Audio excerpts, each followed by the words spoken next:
Here's a pair of the JBL Tune 670 NC headphones. I'm going to show you how to pair and connect these directly to a Samsung Smart TV via Bluetooth.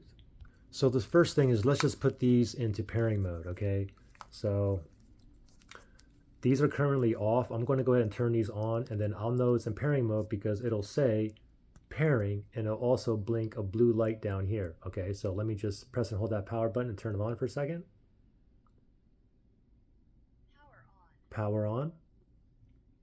Connected. Oh, mine said connected, didn't say pairing, and I get a solid blue light there. It's not blinking, so mine's not in pairing mode because I'm connected to a different device, one of my phones. So for myself, let me manually put this in a pairing mode, and for me to do that, I'm going to double tap that the power button right there. So 1, 2. Pairing. Now it says pairing, and now the light here is blinking blue, so now it's in pairing mode. Now let's shoot over quickly to our Samsung TV here. And you want to navigate to the settings, click on your settings button if you have it on your remote. If not, just go to the home page, click on the home button here, and just navigate to the setting. I have to go left and go all the way down. Settings, and then all settings right there. And then from here, I'm going to go down one to sound right there. Let's select that. And currently the sound output is coming out of my TV speaker, but we wanted to come out of these, so we will select sound output.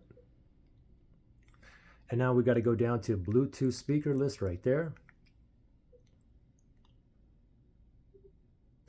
And now that thing that's spinning up there is searching for devices that's in pairing mode near me. So now I have other headphones and earbuds paired here, so not this one, no, those are already paired.